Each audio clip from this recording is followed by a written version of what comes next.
Hey class, thought I'd talk this week and kind of go back into medicine, which you guys are tend to be interested in because most of you are nursing majors. But here, take a look at this.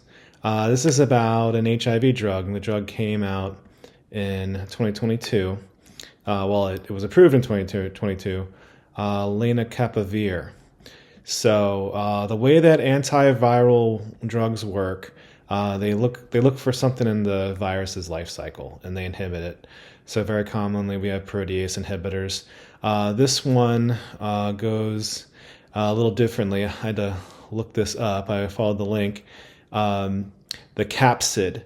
So the capsid is what the protein coat that surrounds the nucleic acids, the DNA or RNA of a virus. So DNA is a normal virus. RNA is called a retrovirus. And HIV, for instance, is a retrovirus. And here is a graphic showing virus's life cycle and where this drug here, lenacapavir, interferes with this step, is forming the protein coat around the nucleic acid of the virus. What they found out is through the years is that HIV was developing some resistance to this drug, but it came at a cost.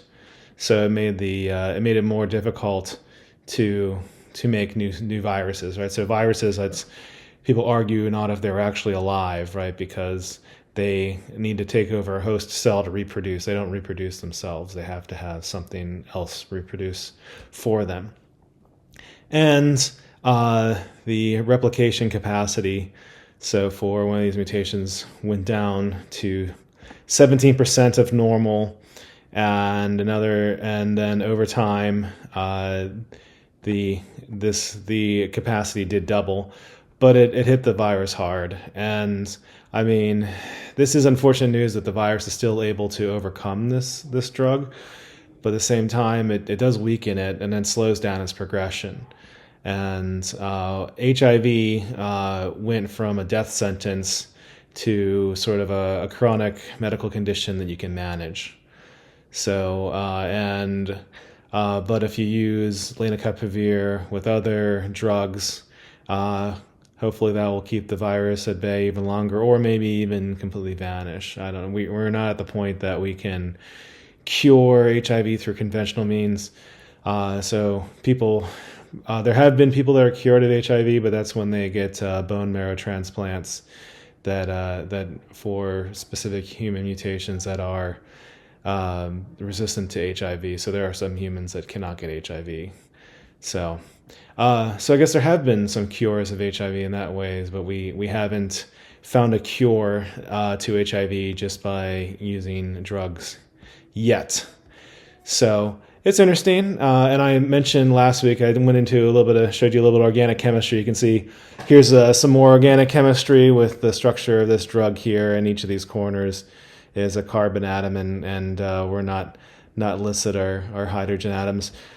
So hopefully you'll go and take future chemistry classes and learn more. But this is also shows you how we do science.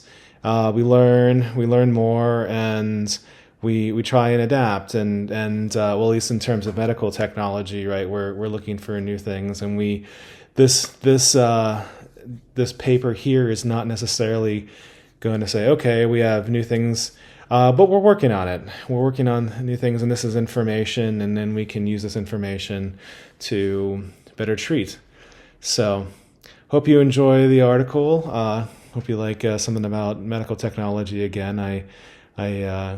I saw some interesting things coming up. I might do another one on astrochemistry soon.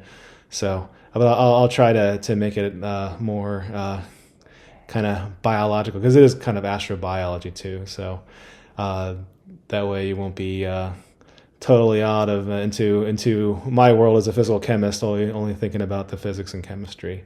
So well, hope you enjoy the article, and I hope you're having a nice week. Hope the rest of your weekend goes well. And of course, if you need anything, if you're feeling a lack of basic needs, if you're dealing with some crippling mental health issues, or if there are other academic issues holding you back, either in this class or outside the class, or if there's anything else you need help with, feel free to reach out. I'll do what I can to help. So, okay, goodbye for now.